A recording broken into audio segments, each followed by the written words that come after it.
Hola Alberto, Buenas, Berna. ¿Qué tal? muy bien, ¿Todo bien? todo bien, todo bien. Sí. Ahora vamos a la de verdad, ¿eh? Esta mañana las Sí, pruebas y ahora por eso al me he directo. fijado. A la magia del directo. Muchas preguntas, ¿eh? Han mandado. A ver ¿Estás si son listo o no? fáciles. ¿Eh?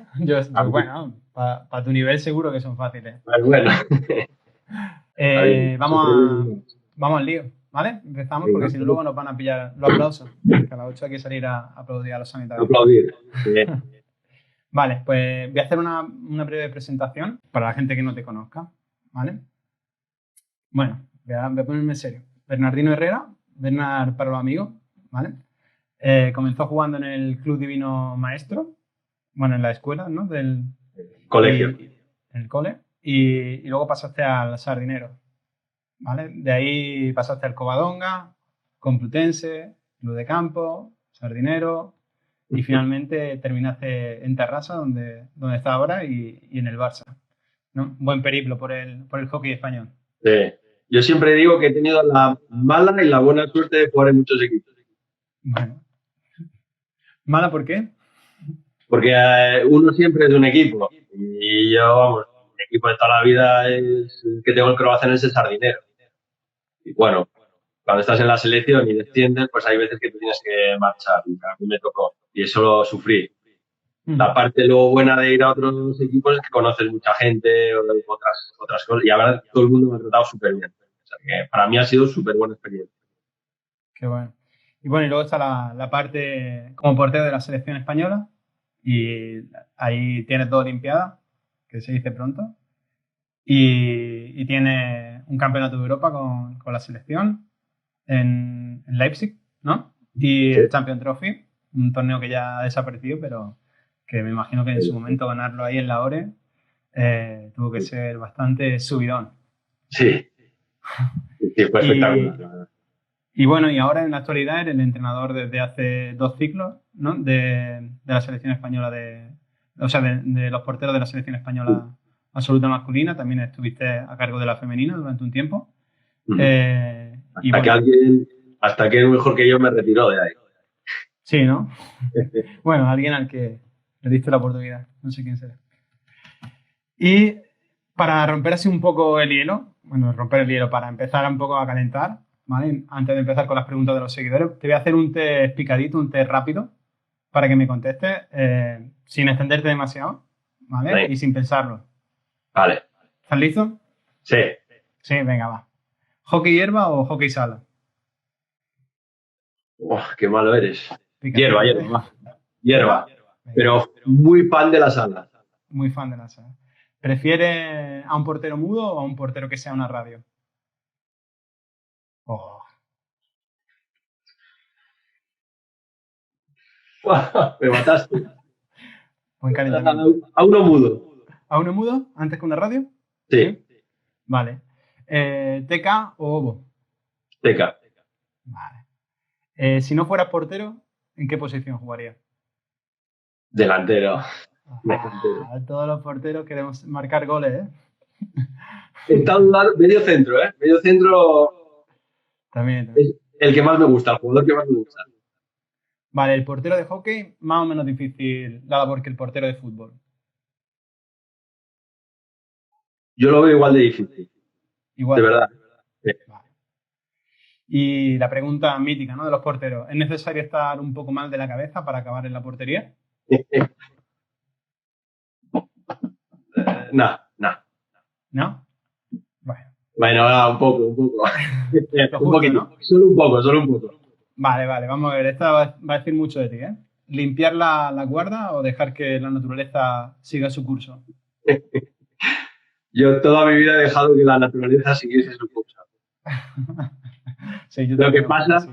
lo que pasa tuve bastante suerte que iba renovando las guardas. No le daba tiempo a pillar Pero he hongos. de decir que mi padre hubo veces que no me dejaba meter las guardas en casa. Buah, y en los viajes con los compañeros ni te cuento, ¿no? Ni te cuento. Ni te cuento. Me solía poner con el que le olían los calcetines porque a mí. Y a ver, así que se nota ya la edad. ¿Shootout o strokes? Shootout. Sí, ¿no? Sí, Los, es algo que me hubiese encantado haber podido jugar. Vale. ¿Y palo de portero o palo de jugador? Ahora mismo te diría palo de jugador y si volviesen a hacer los palos de portero un poco más gorditos, o sea, de hierba, porque los palos de portero ahora los hacen como de sala Ujú. y no me parecen ahí del todo buenos. Pero yo durante muchos años usé el palo de un Epo, ¿os acordáis de Epo? Era de Sí, portero, pero era de hierba, no de sala. Sin pala vale. cortada, ni finito. Sí, sí. Pero Y... ¿Sí? creo antes en el arquero, ¿eh? Antes que en el arco. Sí, ¿no? ¿Y entrenar con mucho frío o con mucha calor? ¿Qué prefieres? De frío. Mucho frío, ¿no? Sí. Arropadito ahí. Un día entrené en tu pueblo a las 3 de la tarde y pensaba que me daba algo. Pensaba que moría. En agosto. No, duro, duro. El verano andaluz. Sí. Vale, pues vamos a las preguntas de los seguidores. Vamos a empezar por la primera pregunta de Celia Mive, que nos pregunta cuáles crees que son las mejores cualidades que debe tener un portero o portera. Pues yo lo primero es que no distingo entre porteros y porteras. No, no creo que haya ninguna diferencia entre entrenar un portero y una portera. La única diferencia que veo es que en chicos, en los penaltis, hay más arrastre directo, más cantidad. Pero eso no quiere decir que las chicas, una portera que no sepa parar los penaltis directos va a tener problemas. Que hay chicas que arrastran igual de bien o mejor que los chicos. Para mí, la cualidad que más me ha gustado siempre es que transmita la seguridad. Y eso es algo empático, eso es algo normalmente no sé, tú puedes entrenar mucho, pero lo que te transmite un portero va mucho con el feeling. Por eso entiendo que hay entrenadores que les guste un portero y otros no. Eso es difícil a veces de entender cuando tomas decisiones en listas o cosas así. Mm. Pero yo lo primero que me fijo en un portero no voy ni a cosas técnicas ni tácticas. Miro en la portería, veo una portera y digo, ostras, esta quiero pararlo todo. Esta transmite transmite algo muy potente. Que, por ejemplo, eso lo tenía mucho Maribí. Y a mí me impactó mucho eso de Maribí cuando la vi jugar. Qué bueno. Y nos pregunta, en relación a eso, nos pregunta, un segundo que la he perdido. He perdido el nombre, pero... eh, mm, mm, mm. Bueno, ahora recupero. Raquel Calvete nos dice cómo podemos motivar para crear nuevos porteros en nuestros clubes. Creo que es una parte difícil, ¿no? Del Sí, entrenador de portero y de los clubes. sí, yo es algo que, bueno, que además lo estamos hablando también, lo he hablado mucho contigo, de cómo podemos hacer que en los clubes los porteros, haya más porteros, porque realmente hay un problema. Quizá yo tengo ahora que lo lanzo una consulta en España jugamos el 3x3. Ahora mis hijos juegan en pre-Benjamín 3x3 y juegan sin portero. Y entrenan sin portero. Entonces, te van a pasar 2 años jugando a hockey sin la figura de portero. Claro, al segundo año de jugar a un deporte que de repente introduzcas una nueva figura, Mm. si nunca lo han conocido, es difícil que yo creo que alguien se implique en eso. Por ejemplo, mi hijo pequeño quiere jugar de portero en fútbol, pero en hockey de jugador. Y sabe que existe el portero de hockey porque ve partidos de mayores. Entonces yo creo que eso es una primera reflexión. Y algo que estoy muy en contra es que elija normalmente al portero al que menos cualidades tenga de jugador.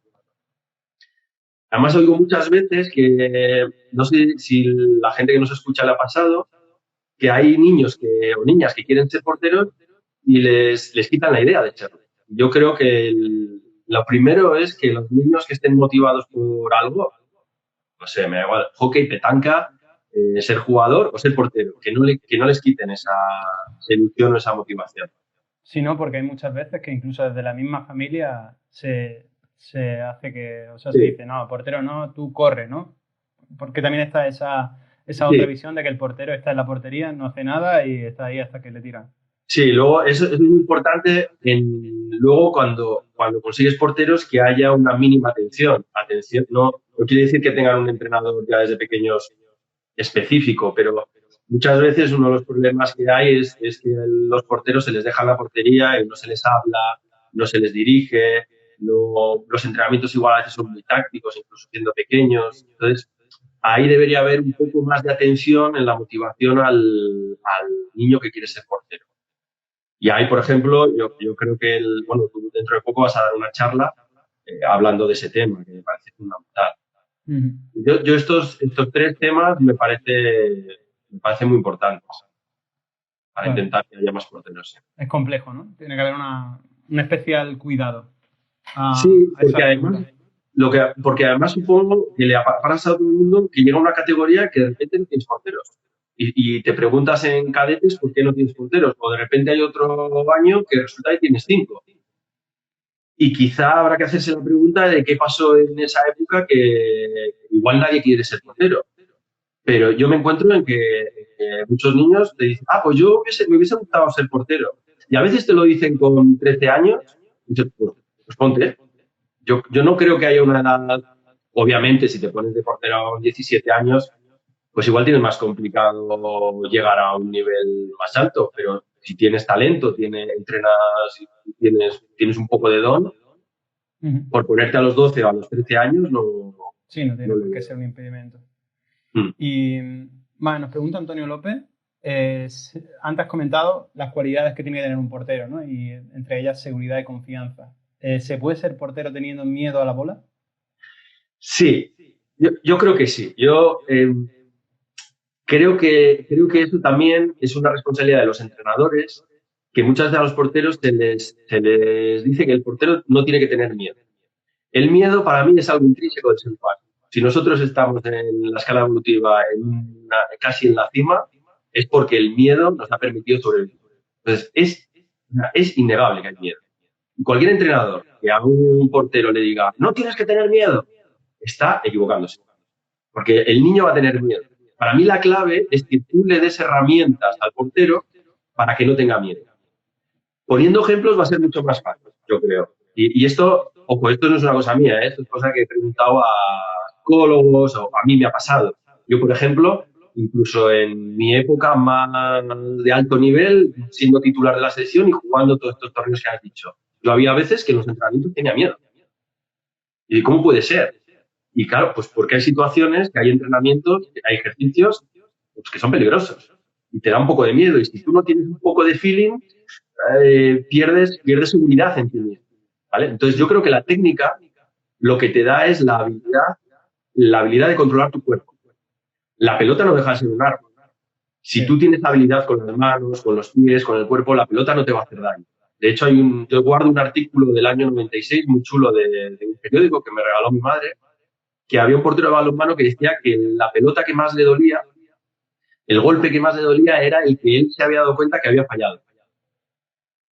El que se había dado por tonto, digamos. Había equivocado en el gesto, por ejemplo, a veces bajas la rodilla y te dan en la rodilla y te duele la rabia, ¿no? Pero hay veces que si tú vas a atacar a la pelota y la paras y te hace un moratón, es como que ese moratón no te duele. Pues para mí la técnica es lo que te da la habilidad para hacer frente a las cosas, ¿no? A mí me decían, por ejemplo, el cruzar la calle, no tienes miedo ya con tu edad, porque sabes que el semáforo hay unas luces, que la gente se va a parar y las líneas en el suelo. Pero los niños tienen miedo a cruzar la calle porque todavía no saben muy bien. ¿Tú qué les das? Técnicas y herramientas para saber cruzar la calle. O sea, el miedo, combatir el miedo a través de la experiencia, de la técnica, ¿no? Sí. En hockey muchas veces los jugadores saltan cuando van a chutar o en la salida del penalti corner. Los jugadores que más entrenan eso parecen los más valientes, pero es una cuestión de entrenamiento, de técnica, de horas, de dedicación. Para mí el mejor ejemplo es con los jugadores que están en el poste. En el poste me parece un error que esté el jugador más valiente. Yo creo que tiene que ser el jugador que quiera estar en el poste, o sea, que como el portero, que quiero parar, pero además requiere una cierta habilidad. El jugador que tiene habilidad seguro que le van a dar muchos menos golpes que a otro que no la tiene. En ese sentido, los entrenadores es nuestra responsabilidad darle herramientas, darle habilidad a los porteros para que tengan menos miedo. Y clarísimamente, en competición disminuye el miedo físico. Yo creo que hay dos tipos de miedo, el miedo físico y el miedo a la competición. El miedo físico en alto nivel es muy difícil tenerlo. en los entrenamientos sí que es más fácil que lo tengan, ¿vale? En alta competición es más fácil poder tener un miedo a la competición. Miedo. Psicológicamente que te afecte la competición. En los niños, yo creo que puede ser un poco al revés. Cuando eres más joven, tienes mucho más miedo a la bola, ¿no? Hay gestos como estos, ostras, que me viene la bola, pero no sé qué hacer con ella. Y bueno, y la competición es más un juego, es más lúdico. Yo creo que nosotros como entrenadores tenemos que trabajar en la evolución las dos cosas. Y otra cosa muy importante, que yo me enfado bastante, es imposible que no tengan miedo si tienen mal material. Ah, bueno, esa es otra. Y yo una de las cosas que más insisto en los clubes es que quizá no hace falta comprar el material más caro ni el mejor, pero seguro que en los pies no les puede doler. Los pies es el 90% de las veces que los niños paran es con los pies. Pero si tienen malos pies, les va a doler y el miedo se retroalimenta. ¿Quién de aquí no ha pasado épocas que tenías un poco la punta y un poco la punta del pie desgastada? Y parece que todas las pelotas van ahí. O en el guante, ¿no? En el dedo gordo que agarra el palo. Eso duele muchísimo, ¿eh? Claro. Y te digo que hasta en alto nivel hay gente que le suele pasar también, ¿eh? Sí. No, ahora, por ejemplo, porteros de selección no te suele pasar porque cambian mucho el material. Pero hay casos que se les retrasa al proveedor y les tienes que decir, oye, apriétalo porque no puedes seguir entrenando así. Estás cambiando un poco el gesto del pie porque te duele. Sí, porque el equipamiento condiciona la técnica. En el momento que el portero ya no empieza a parar atrás o empieza a girarlo. Exacto, no debería ser. Una de las cosas en los pequeños que les condiciona la técnica es también la talla del material. Les condiciona mucho y eso es un problema. Pero yo creo que sobre todo hay que animar a los entrenadores en los jóvenes que el miedo se quita dándole habilidad al jugador. Nos han preguntado por aquí por el chat antes si tuvieras que dar una receta o digamos concretar 3 cosas importantes para el entrenamiento de formación de niños pequeños o niños pequeños, digamos, a lo mejor hasta 10, 12 años. ¿Qué remarcaría? Yo Alberto ya me conoce, tengo 3 cosas que para mí son como premisas básicas para cualquiera que sea portero de cualquier deporte. Esto es importante que la gente tome nota, apunte ahí. Sí. Todas las que están en el chat. Yo cuando me puse a entrenar pensaba en qué hacía yo cuando era portero, pero luego me puse a ver porteros de balonmano, porteros de todos los porteros que existían. Entonces, yo pensaba, hay 2 tipos de paradas. Una que vas a que te den y a bloquear y la que tú quieres ir a por la bola, ¿no? Entonces, me fijo más en la segunda. Siempre que quieres coger algo, un objeto o ir a pararlo, tienes que mirar. Y es una perogrullada, pero mirar es muy difícil. Ahora igual no tendremos tiempo, pero hay muchas veces que los niños, sobre todo bolas aquí, es muy fácil ver que bolas que tiran aquí, de repente van aquí y hacen así. Pero la cabeza, esto no es mirar, esto es mirar. ¿Vale? Eso es muy difícil. El gesto de seguir a la bola todo el rato, el gesto de seguir a la bola, eso es muy complicado. Y en alto nivel os sorprenderíais de la cantidad de veces que los porteros no miran a la pelota. La segunda cosa es equilibrio, que es que en el momento que vayan a tirar, tú tengas las mismas posibilidades de ir aquí, de ir abajo, a cualquier lado. Y eso es la posición básica que todos conocemos, ¿no? Que todo el mundo sabe de los porteros. Lo difícil ahí es que en el momento que se tira, el portero esté parado, esté en ese equilibrio. El 90% de los goles en alto nivel vienen por eso. Pero bueno, he dicho la estadística, pero sí que hago muchas estadísticas, pero la mayoría que vemos es por este motivo. Y es porque es muy difícil, la bola va tan rápido, hay tantos desplazamientos, que es muy difícil que te pille quieto. Y la tercera cosa, una vez que tú vas a por la pelota, es ir con todo el cuerpo. Es lo que se llama toda la vida atacar a la pelota. Con esas 3 premisas, da igual cualquier técnica, da igual de lo que estés hablando, se cumplen las 3. Pero hay una cosa para los niños que yo antes estaba equivocado y que con el tiempo me he dado cuenta, es dejarles que paren como sea. O sea, tú explícale cosas, trátale de ayudar, pero que si el niño en algún momento resulta que te ha tirado a la derecha con la pierna izquierda haciendo la voltereta, eso es talento. Le ha salido que quiere parar la pelota como sea y y ha intentado hacer una cosa increíble. Pues eso creo que hay que fomentarlo. Y yo hubo una época que me centré mucho en el método. Y creo que eso es ¿no? ya cuando eres más mayor, ¿no? En lo ortodoxo, ¿no? Que la Sí, técnica sea así, no me lo pares. Si lo que vas yo, a la derecha, sí. no me lo pares con el guante izquierdo. Bueno, y eso Lo que yo me está. equivoqué de ahí es que era una forma que yo entrené igual durante una época de los 17 a los 21 años, pero claro, yo ya fui a un sitio a entrenar específicamente, a un centro de alto rendimiento para entrenar eso. Pero eso es alta competición. Claro. Quizá ya tenía unas cosas detrás. Empezar con eso, con un niño, igual ese niño te puede enseñar otras cosas y desarrollar otras cosas, ¿no? Sí, sobre todo lo hablábamos hace poco, premiar que se pare, sea Sí, como sea, sobre todo al inicio. O sea, porque si encima de todo el niño que aún no tiene, o la niña que aún no tiene demasiadas cosas, recursos para la bola, y le dices, bueno, pero es que esa la tenías que haber parado con el pie en vez de que con el palo. Uf, una de las ya. cosas que le podemos decir a la gente que ya estamos trabajando, Alberto y yo, con otro grupo de entrenadores, bueno, queremos hacer un plan, ¿no? De porteros en España. Y una de las cosas que nos sale es que nuestra ayuda es para aumentar la posibilidad de que los porteros paren. Tú en un partido, tú quieres que pare. Entonces, en el fondo, un entrenador le da igual cómo le pare. Vas a estar en la final de tu campeonato, de la final de la liga, y a falta de un minuto un delantero te mete un gol de no sé qué manera y lo vas a celebrar. Un portero te la para de no sé qué manera y lo celebra. Pero somos muy dados los porteros a criticar la forma a veces que tenemos de parar. Entonces, los porteros a veces crecemos con paradas que dices, ya, pero lo tenía que haber hecho así. Lo que estamos trabajando ahora es el matiz de eh, podrás pararla una vez así, dos, tres, pero la probabilidad de que sigas parando esa misma bola como lo haces, si es una manera heterodoxa, es complicado. Y las grandes porteras y los grandes porteros, ligado a la primera pregunta que me han hecho, una de las cosas que tienen es que casi siempre las mismas bolas las paran de la misma manera.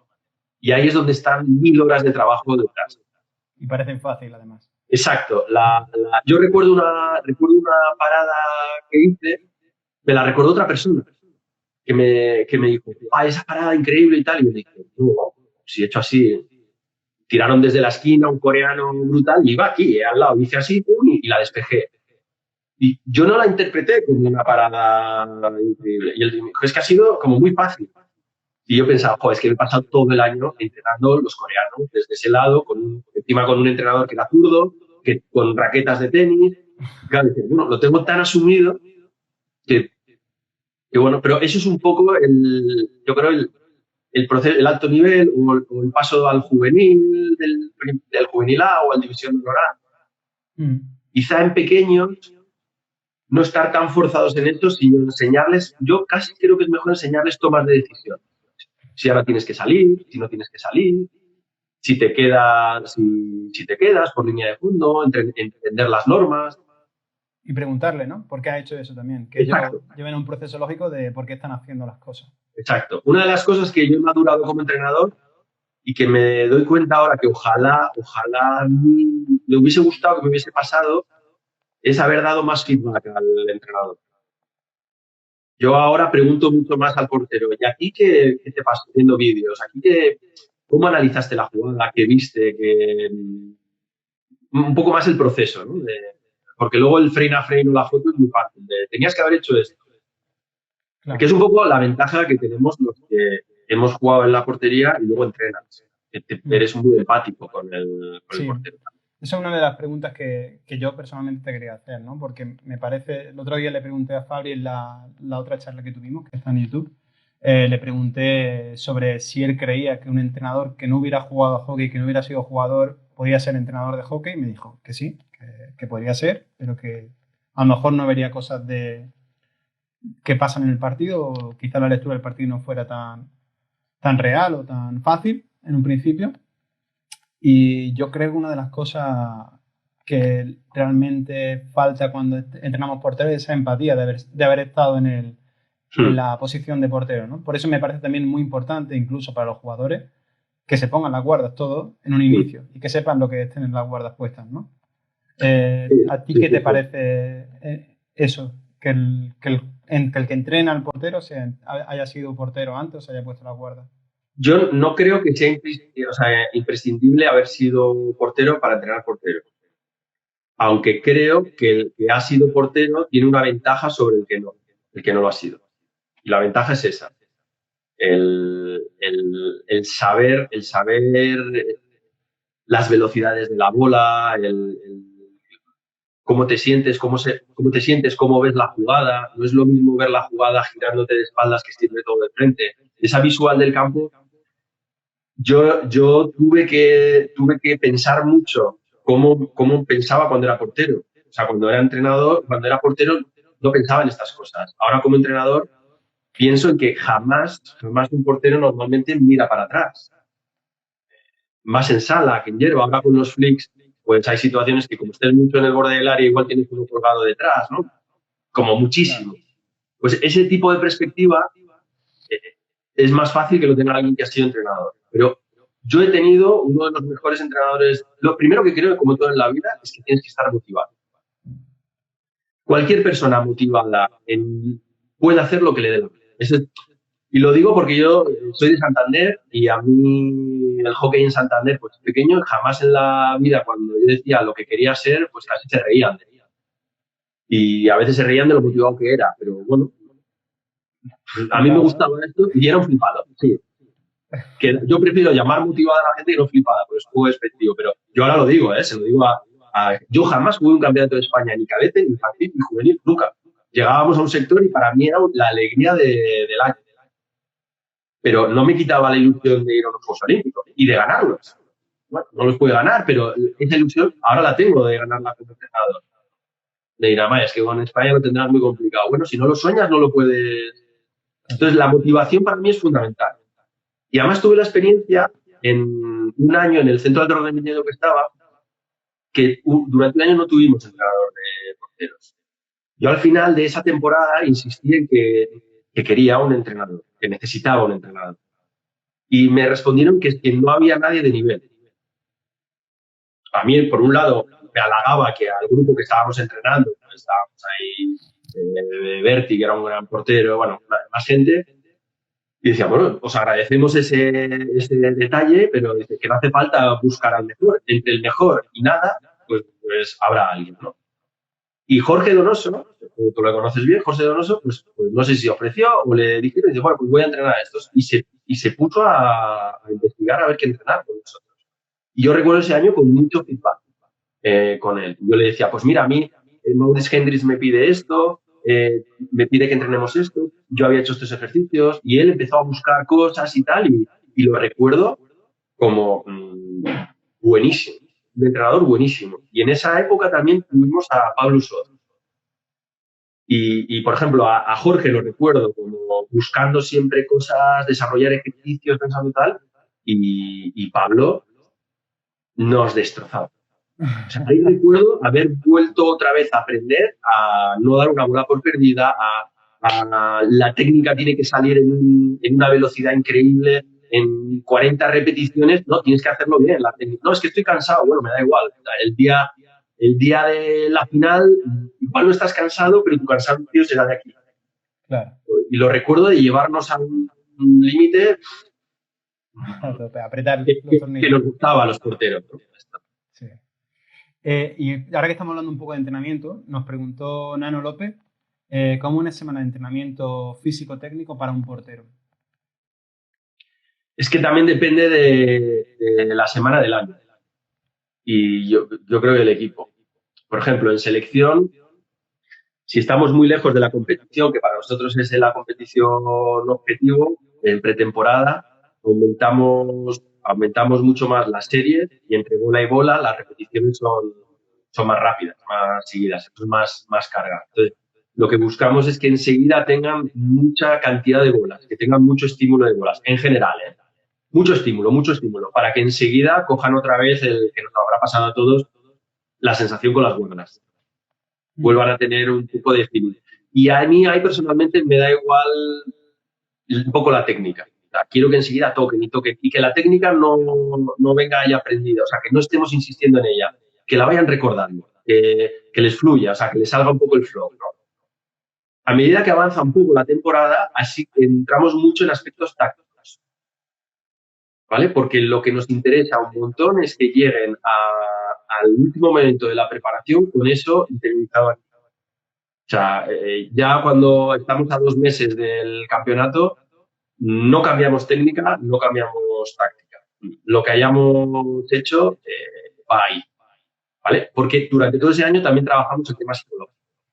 Entonces, yo personalmente creo que hay un momento que con cada portero varía en el que no se puede mejorar ya la técnica, no se puede mejorar la táctica, el físico más o menos, y lo único que tú puedes hacer como entrenador es cargártelo mentalmente.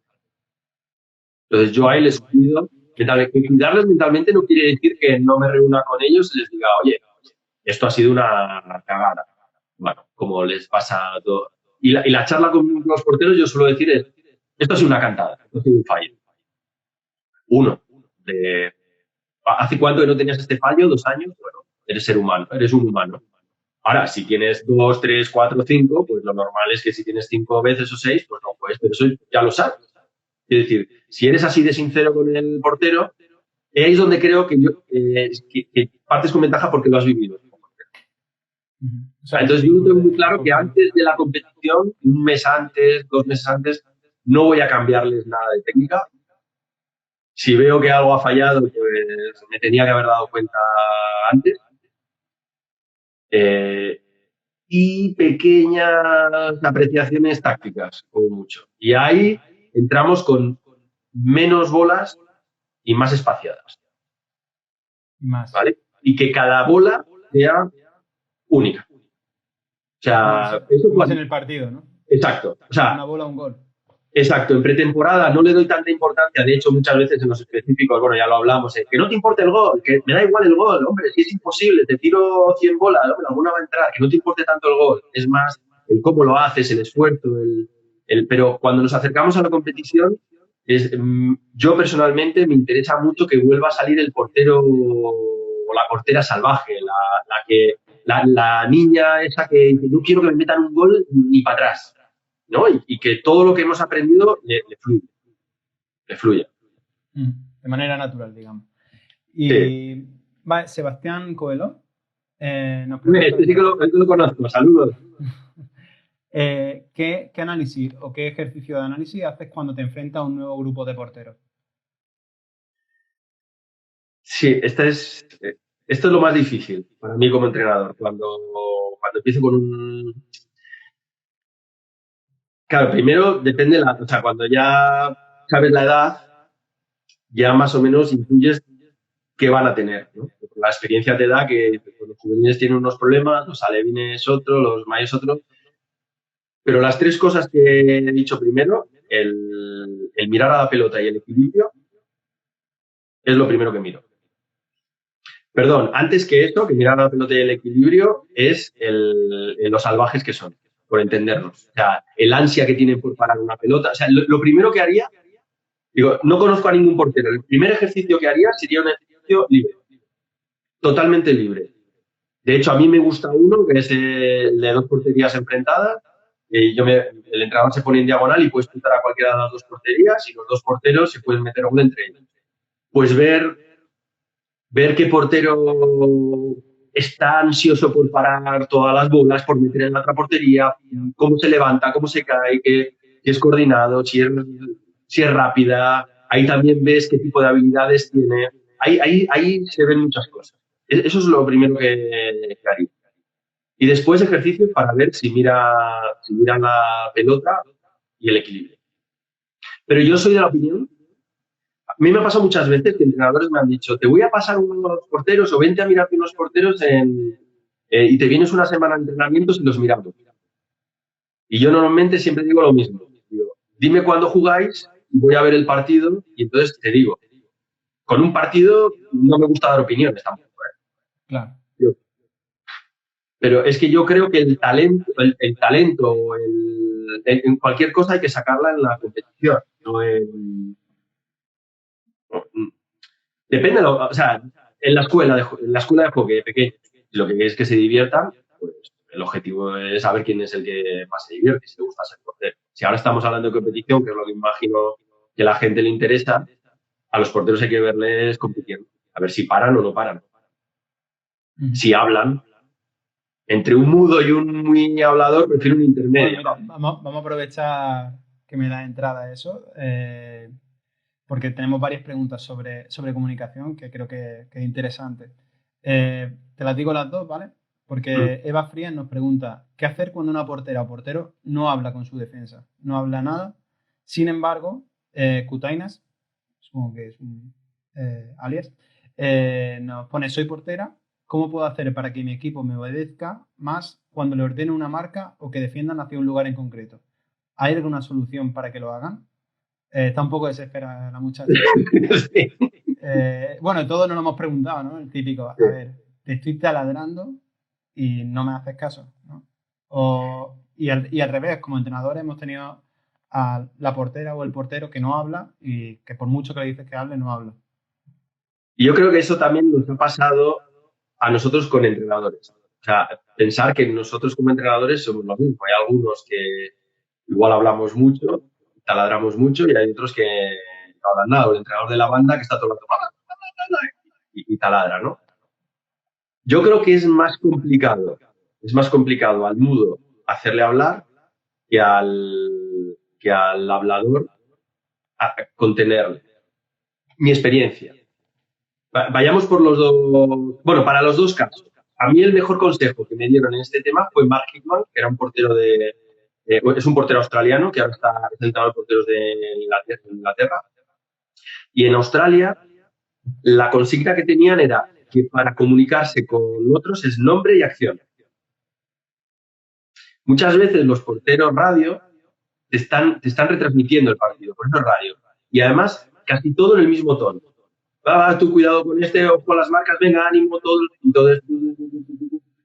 Y Mark me dijo, si tú quieres que en Australia tienen muy claro que si tú quieres que alguien haga algo, no puedes decirle, derecha, Alberto, porque tú vas a decir derecha y Alberto no va a saber que es para él. Y cuando digas derecha, Alberto como mucho, si te ha hecho caso, oirá Alberto. Y de repente ahí dirá, ¿qué?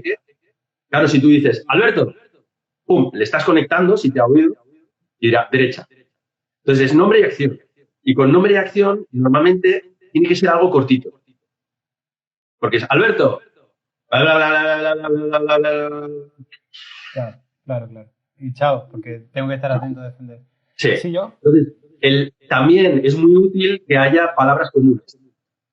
Que en el equipo, yo sé, me acuerdo de Jaime Pérez, un líbero fantástico que juega 1000 años, decíamos espalda, y él sabía que era un jugador que iba corriendo por su espalda, ¿no? Que bueno, tampoco me he inventado nada del otro mundo. Pero con Rodrigo Garza, que jugó muchos años, ya era mucho más fácil esa comunicación.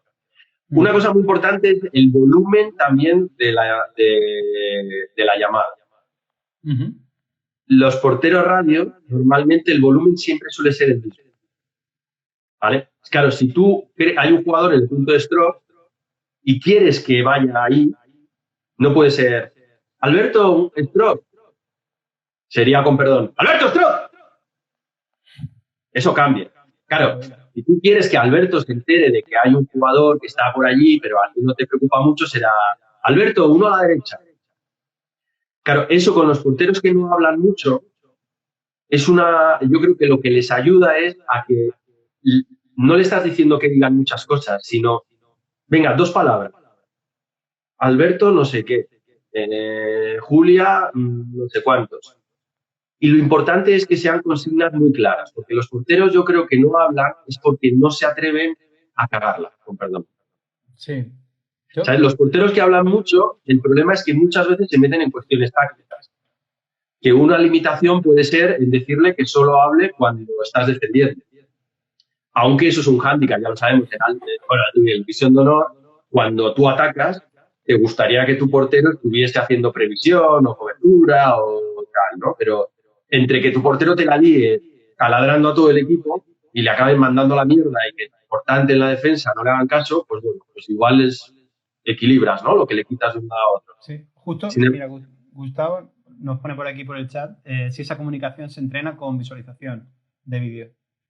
Sí, Vídeo y si se puede con audio. Hay mucha tendencia a ver solo el vídeo sin el audio, aunque los grandes entrenadores lo hacen con audio. Yo, por ejemplo, he tenido la suerte de compartir muchas horas con Adrian Lok y a Adrian le gusta escuchar todo el partido con el audio. Entonces, tú puedes estar grabando el partido, además los partidos se graban detrás de la portería y se va a oír perfectamente al portero las instrucciones que dice.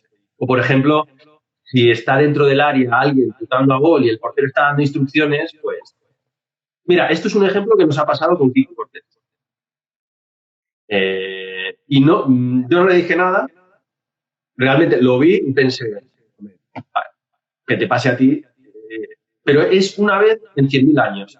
Y él mismo me dijo, aquí no tenía que haber estado ordenando así cuando yo estaba tirando. Ya está, yo ya no tengo que decir nada. Lo reconoce, tiene conciencia de que no tiene que hacer eso y es más difícil que lo vuelva a hacer.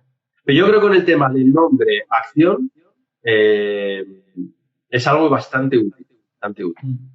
Y que el entrenador, a los que no hablan mucho, que tengan cuidado con cada vez que hablan decirles, no, hombre, no, eso no le digas, porque les vas a cortar. Nos preguntan un ejemplo de ese tipo de entrenamiento de comunicación. Yo ese entrenamiento de comunicación lo practicaría más en todo, casi siempre se hacen partidos en los entrenamientos. En esos partiditos que lo entrenen. Que entrenen, por ejemplo, que dentro del área no haya una marca sola. O sea, perdón, un delantero sin una marca. Es muy sencillito, además, porque está muy cerca, es muy visual y tienen que decir, no decir, este está solo. No, tienen que decir, Carmen está, Carmen, la tuya, izquierda. Sí. Feroz Caris nos pregunta si el entrenador lo ve con audio y también se lo muestra con audio. Sí. O sea, yo que estoy trabajando con las chicas de España, totalmente. Las chicas escuchan el audio no puedes trabajar la comunicación si no se escucha en ella. Te voy a hacer un par de preguntitas de reglamento, ¿vale? Que me interesan. Una te la voy a hacer yo, la primera, que sería cómo crees que ha tratado el reglamento y la evolución del reglamento al portero. Si crees que ha sido beneficioso, si crees que ha sido perjudicial. Yo, en general, ha sido beneficioso. Porque es que yo recuerdo especialmente mal y desagradable estar tumbado en el suelo y parar una pelota aquí elevada con el palo y que te pitasen este ojo. Porque antes parar por encima del hombro era... Entonces, en ese sentido yo lo veo bien. Hay dos cosas que a mí no me acaban de gustar, que es el despeje de los porteros a línea de fondo que piden penalti cuando interpretan que es peligroso o no peligroso. O sea, está tan demasiado a interpretación del árbitro que yo creo que la solución sería que no haya ningún penalti aunque el portero la tire fuera de... Esto evitaría... De hecho, mi opinión es con los jugadores la misma. Ya está. Te quita... Habrá gente que no le guste, pero o que sea córner, pero que no sea unas veces penalti sí y otras no. Además, el portero me parece tan difícil despejar la pelota y me parece que penalizan mucho la habilidad del portero. Claro. Otra pregunta que nos hace Lorenzo Mejía es, en el caso de los shootouts, ¿crees que se debería penalizar o, digamos, limitar el tiempo en el que el jugador está de espalda? Es que es muy complicado. Yo soy un entrenador que normalmente, y cuando era jugador, me costó, pero me adapté a que el árbitro era como el tiempo. A veces llueve y a veces hace sol, y normalmente suele llover y tronar bastante. O sea que a mis porteros les digo... ¿No haya muchos árbitros escuchando? Sí, pero no. Yo hablo mucho con los árbitros de que es porque el reglamento es imposible pitarlo bien. Entonces, yo quiero que se adapten, que estén de espaldas. O sea, opinar que no, si están 3 segundos de espaldas tendría que ser falta, y por qué en el juego no. Entonces, jugando debería ser. Si en el juego sí, pues en el shootout también. Pero como no lo es en el juego, pues no creo que debería ser falta. Y a mis porteros les digo, es que se me ponen de culo. Bueno, pues habrá que hacer otra cosa. Vale. Vamos a ir cortando en breve, ¿vale? Te voy a hacer un par de preguntas últimas porque aquí tenemos que salir a aplaudir. Además, se cumple la hora y solo hay una hora de directo. Se van a quedar muchísimas cosas en el tintero, pero yo aconsejo a la gente del chat que la próxima semana va a haber unas conferencias, no sé aún si son en abierto, pero Bernard y yo vamos a estar hablando sobre portería y sobre entrenamiento de portero. Y bueno, luego dejaré los links por ahí para que puedan verlo la gente que esté interesada. Me pregunta Jaime Ozores, de toda tu trayectoria, ¿con qué parada te quedas? Si te quedas con una. Recuerdo especialmente una porque la celebraron conmigo como si fuese un gol. Y fue una final de la Copa del Rey en Tarrasa, contra Legara, con el club de campo, y hacía no sé cuántos años que no ganaba la Copa o la Liga un equipo que no fuese catalán, ¿no?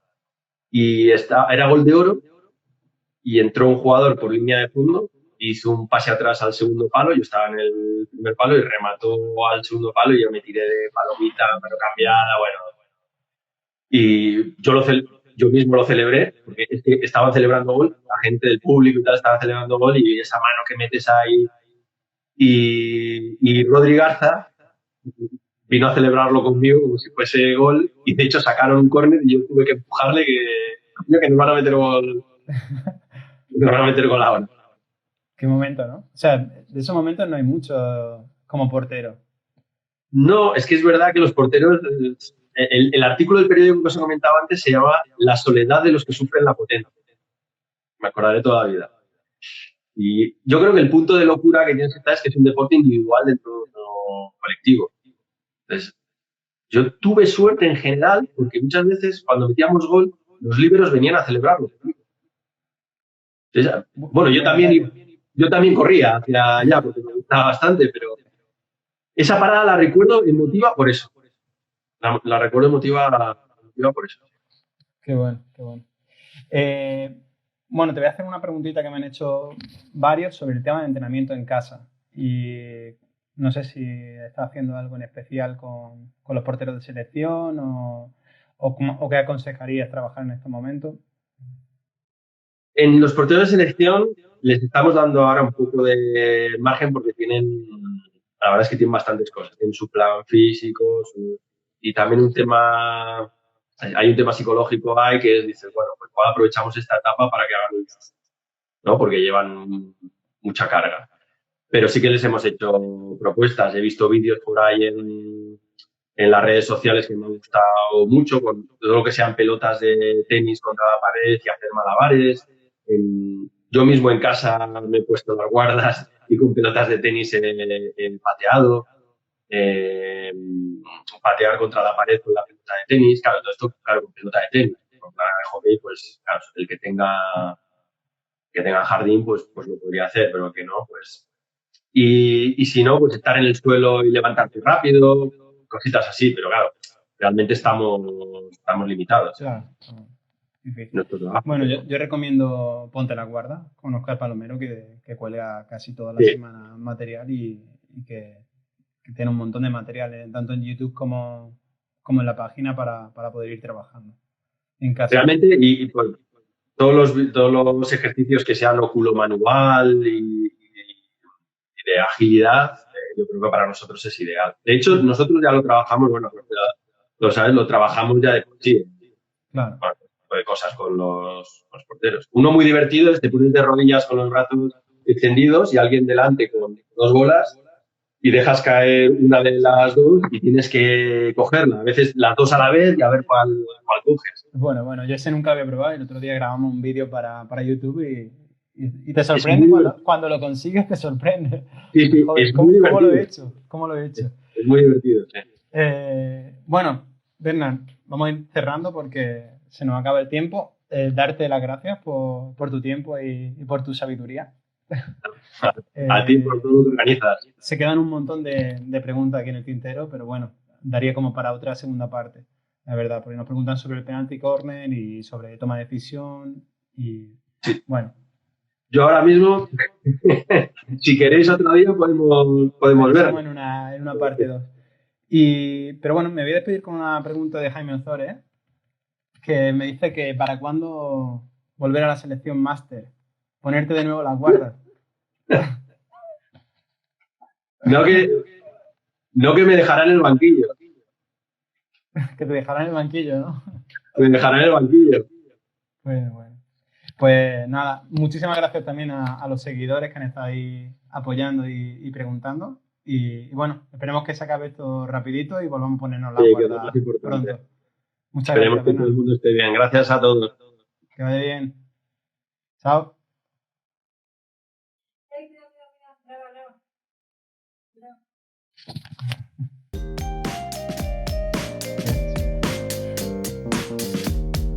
Sí, la entrevista, perdón, que no lo he dicho, pero la entrevista la subiremos a YouTube entre mañana y pasado, para que la tengáis por ahí y le podéis dar otra vuelta.